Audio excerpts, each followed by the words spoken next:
Hi, welcome to Steph and Jen's workshop. I'm Stephanie. And I'm Jen. And today we're on location down at the Bee's Knees, right here in Medicine Hat. Today I'm going to be sewing up a little bunny project that's perfect for kids and grown-ups. And Jen, what will you be making?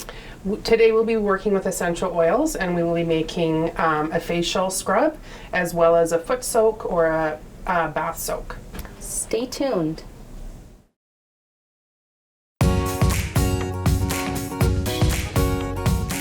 Hi, I'm Jen, and today we are going to be talking about essential oils, and we're going to be making a bath and foot soak as well as a facial scrub as well. I'm just going to tell you a little bit more about essential oils. They've been around for thousands of years and offering benefits for cosmetic, dietary, as well as spiritual and religious use. They have been extracted through steam distillation, cold press, and resin tapping. So to start, we're going to start with the facial scrub today, and we're going to be using sugar scrub or a sugar, olive oil, as well as essential oils. As you can see, we're going to be using a glass bowl, a spoon, and we want to be strictly using a glass bowl. You do not want to be using plastic at all.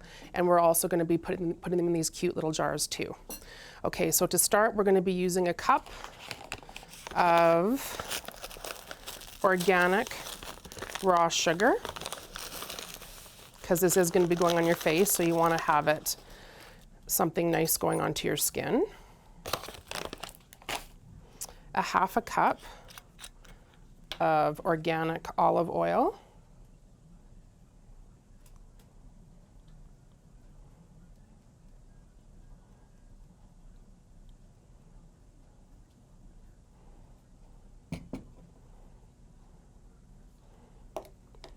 And mix all together.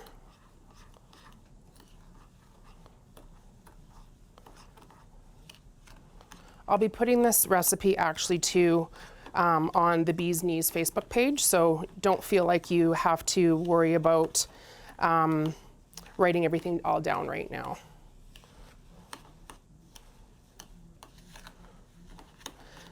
Okay, and once it's all mixed in really, really well, you can add your essential oils to it. We're going to be doing 5 drops of each. This one here specifically I'm going to be doing for oily skin. So I'm going to be doing 5 drops of frankincense.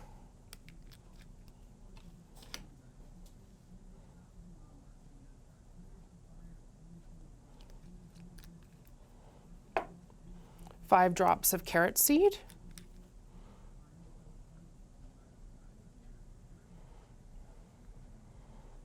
Obviously, this one's a little bit slower to come out.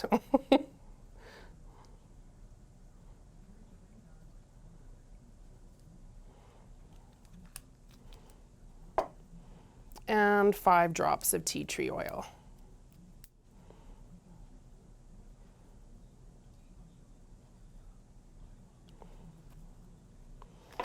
And then we're going to mix this really, really well.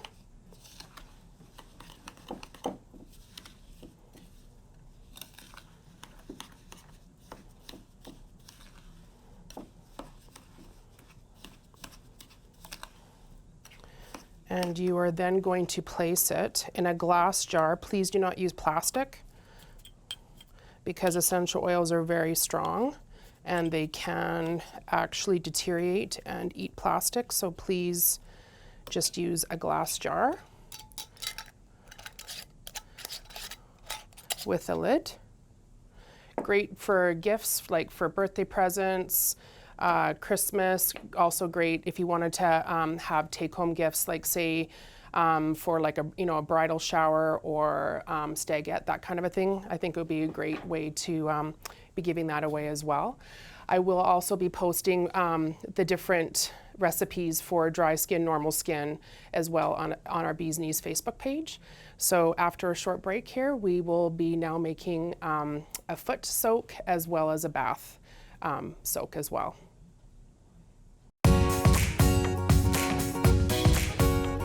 Hi, welcome back, and today we are going to be finishing up here making a foot soak as well as a bath soak with Epsom salts. we're going to be using orange and peppermint oil. So the experience with your orange oil is for wellness in your body and your soul, as well as this oil can help calm your nerves with a relaxing properties and acts as a calmative as well. The uses for orange oil can be used where you can apply it directly to your skin, but I would recommend using a carrier oil as well as body massage. You can be using it for sprays, direct inhalation, and you can also use a diffuser as well, which we have over here. The next oil is peppermint, and peppermint can also help relieve joint and muscle pain associating with sprains and rheumatoid arthritis. It can also help reduce symptoms of colds and coughs. For your soul, it can also help calm your nerves and relaxing properties as well. Application as well, you can be using it topically. Then again, you're going to be using a carrier oil with it as well. All oils, actually, you want to be using a carrier oil with it. You can also use it for body massage, sprays for muscle and pain and other topical uses, as well as direct inhalation. You can also use it in your diffuser as well. Okay, so let's get started. So what we're going to do is we're going to be taking 1 cup of Epsom salts. And Epsom salts you can buy from any basically big box store or drugstore as well. And we're going to be putting it inside of a glass bowl. Like I said earlier today, you want to be using glass. We are going to be doing 5 drops of orange, as well as peppermint.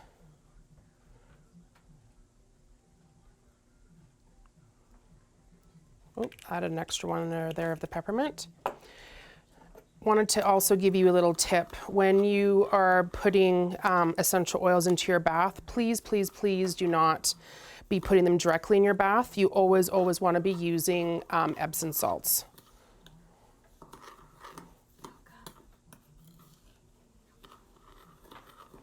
You want to be using Epsom salts in with your essential oils because they can burn you. So you want to just be on the safe side and always, always, like I said, use Epsom salts when you are putting it into your bathtub or foot soak. Okay, then again, we're going to be putting them in a cute little jar. You can get all kinds of cute little jars, anything you want. You can even decorate them, put a little bit of ribbon on top or that kind of a thing.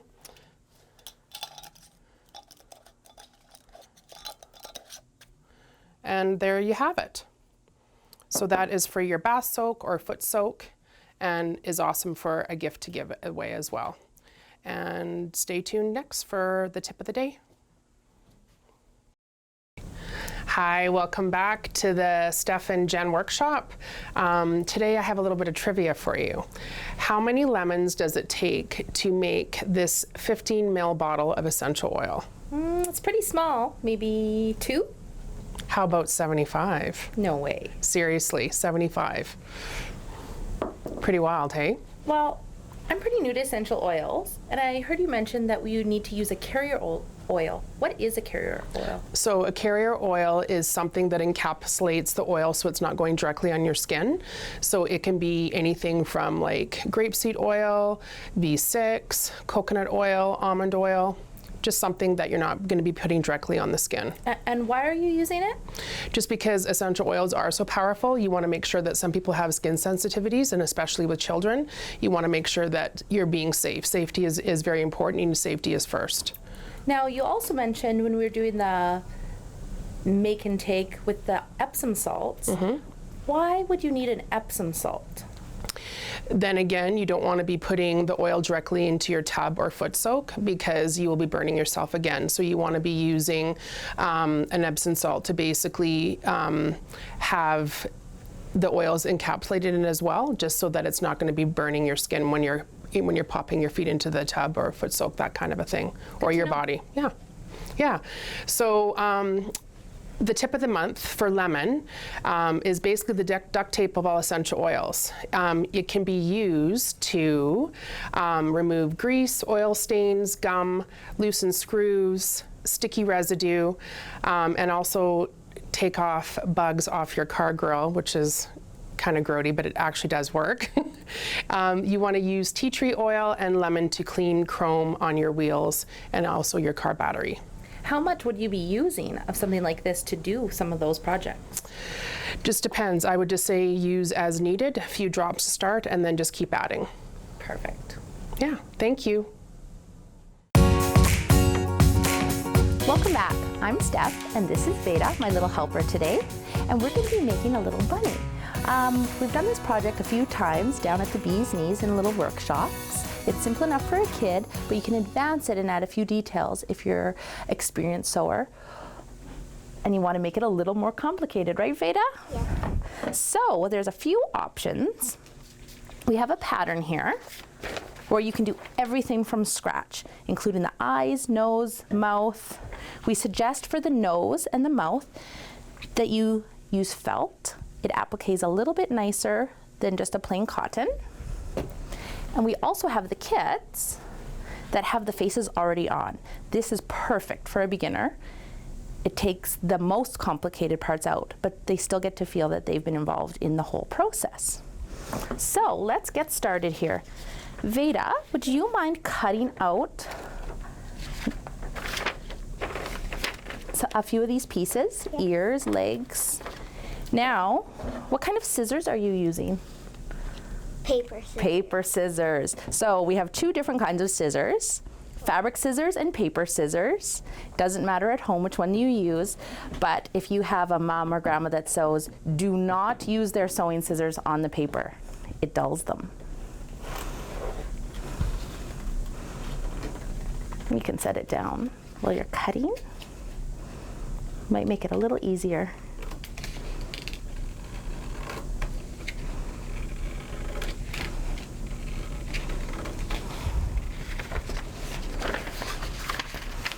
And then we're going to start with the back. If you've purchased the kit, this will be pre-cut. And you just match it up, place in a few pins.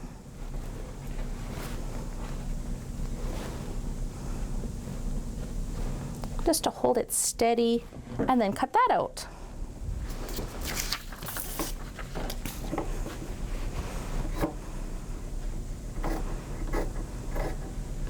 Good job.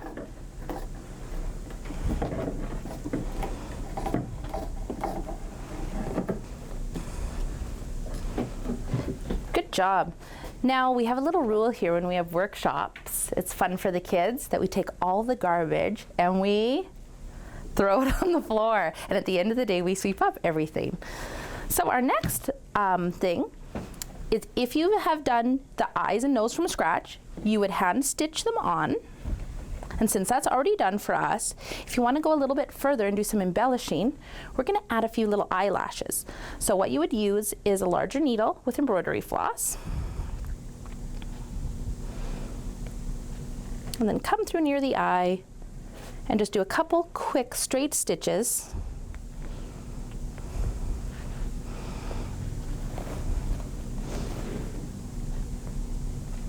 And this is just to add a little bit of personalization to your project. We've had kids embroider some initials on, and make sure you hang on tight to that so it doesn't come undone. It's really fun doing eyelashes. It's really fun doing eyelashes. Now a trick that I do with the kids, we find it to knot a little bit easier, is we split the embroidery floss in half and then we just tie a regular knot.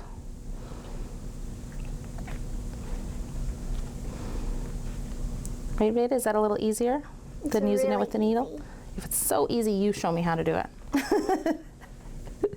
But you can't do it. Little fingers are a little bit easier to do that, isn't it?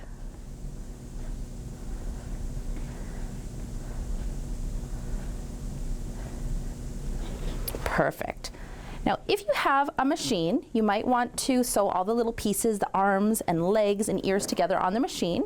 But for hand stitching, Again, we place a pin in our pattern here.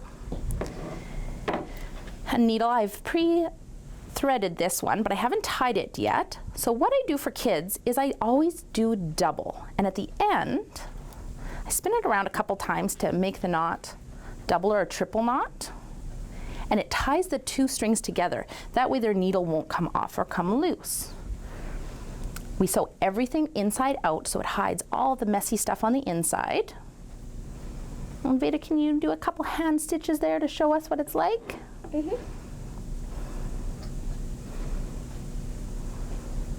This is a great way to practice stitching on a small little project. Good job. Now they can go from one side around and around and around, or back and forth.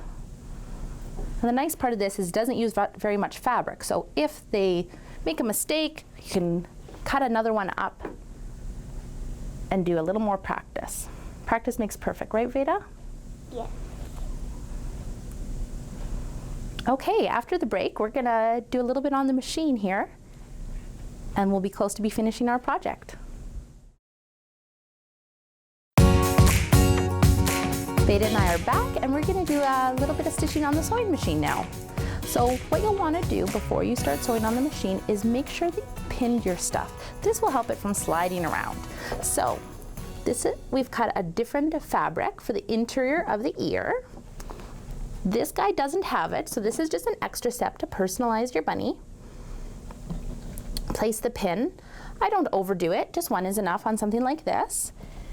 Now you have two options. You could choose the zigzag or a blanket stitch on your machine if it has it, and it'll hold the ends nice and tight. Sometimes we just do a straight stitch all the way around and we let it fray. Sometimes it's a little fun to have it different. You don't always have to follow the rules. So I'm gonna just do a quick stitch around here, and then we're gonna let Veda have a turn with stitching up one of the legs.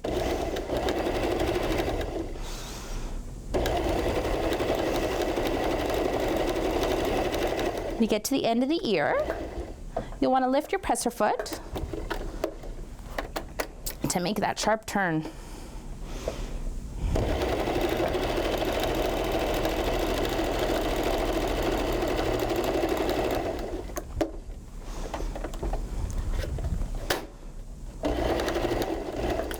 At the beginning and the end, if you sew forwards and backwards, it kind of makes it like a little knot so it doesn't come undone. I have a little trimmer there on my machine. If not, you would just use a little pair of scissors. Veda, would you like to trim those threads? Yes. And take the pin out, and you can put it in our pin cushion. Keep it nice and neat.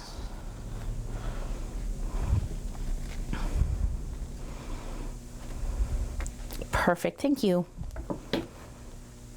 And we'll set that back out of the way. And now Veda is going to have a little turn on the machine. I'm just going to scooch you over here. And you can have a little try. The smaller thing that you're sewing, smaller the item, the trickier it is. Veda's been doing it for a while. So if your kid is starting out, you might want to do this part for them and then have them sew the body piece later.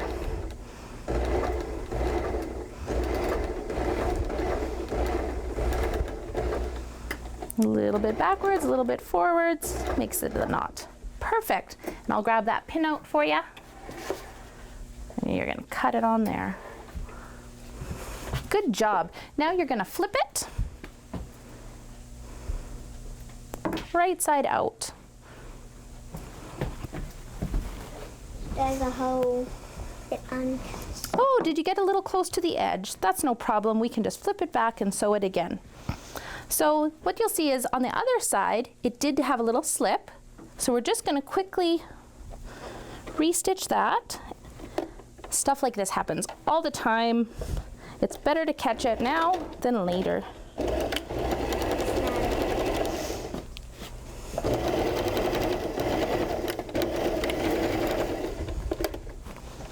Now all of our threads will be hidden on the inside, so we don't have to have it trimmed perfectly right now. Try it again. Let's see if that one worked. That doesn't happen to you very often, does it, Veda? This is a slippery fabric. Cotton is a little bit more forgiving than this velvety stuff. Now this looks like a ton of stuffing, but when you start putting stuff in, it compacts quite a bit. So when you make a project that requires stuffing, you'll need more than you think you do. Good job, Veda. What else would you maybe use to push the stuffing in if you had something that was really long? I would usually use a broom or a stick. A stick. What kind of a stick? Like maybe a little chopstick would work. Yeah. Perfect. And because we're going to be attaching these legs on, we don't need to stuff it right to the end. We've left a little bit of room so that we can attach it on. So we have these other 3 ready. You can stuff those. Okay. I'm going to just set this stuff aside so we can start placing it together soon.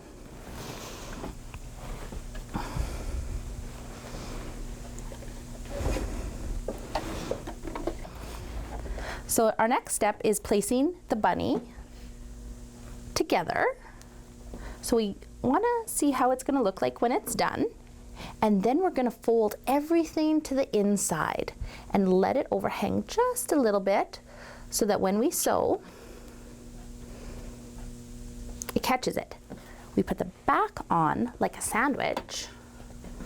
We'll pull it a little closer so that we can place the pins And then in. we'll pin the spots. And pin the spots. So we're going to want to pin everything that's going to be sliding around.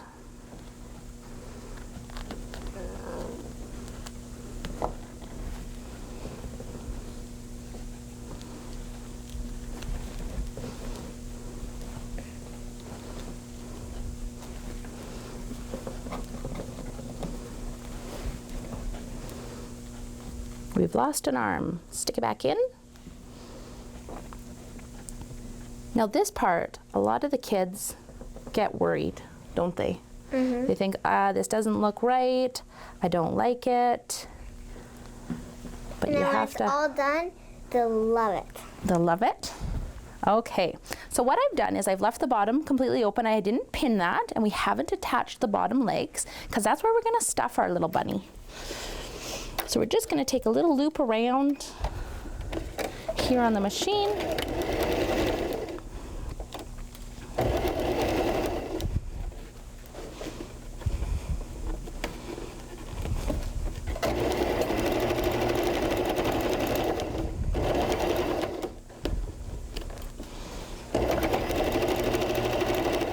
Now I stitch a little bit further in just to make sure that everything is attached than I normally would.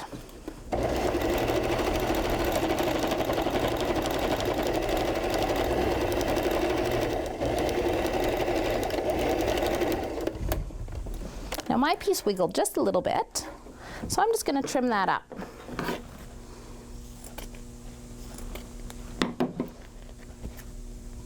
Trim a little bit of the ears off. And Veda can flip it around for us.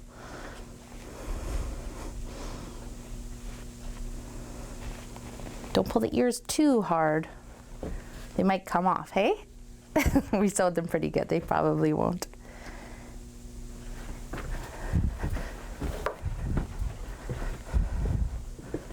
And now we've got to stuff our little bunny.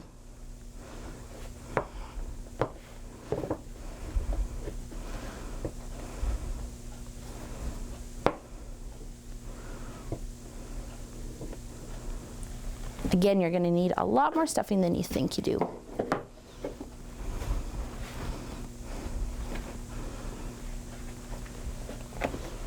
Now we get to sew on his legs. Now we get to sew on the bunny's bottom legs, right? So make sure he's stuffed really nice and tight. Then we push it up so we can have a little bit of room here so it's easier to sew. I'm going to set it down on the table, Veda, to make it a little bit easier. We're going to fold in both ends, stick one of the legs in. And then keep this one back for a little bit. Keep it until we're ready for it, right? Pin this one in place. And sew it. And sew it. Now this part you could hand stitch, Again, like the whole bunny, is you're able to do it with hand stitching as well as the machine. The machine does make it a little bit quicker.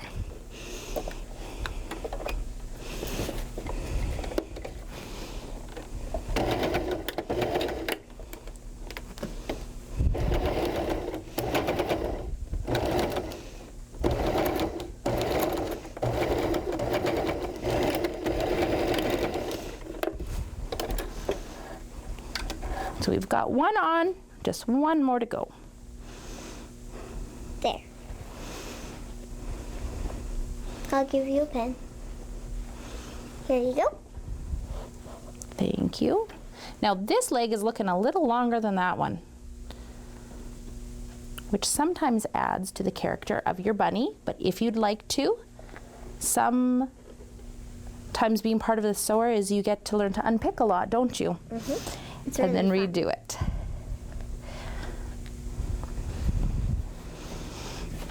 Do you like unpicking, Veda? Yes.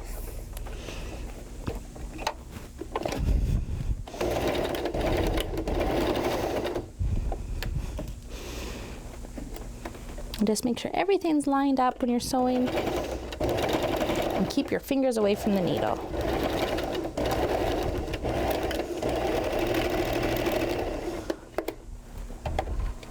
And we're all done. Now we'll just trim up all the loose threads and he'll be finished.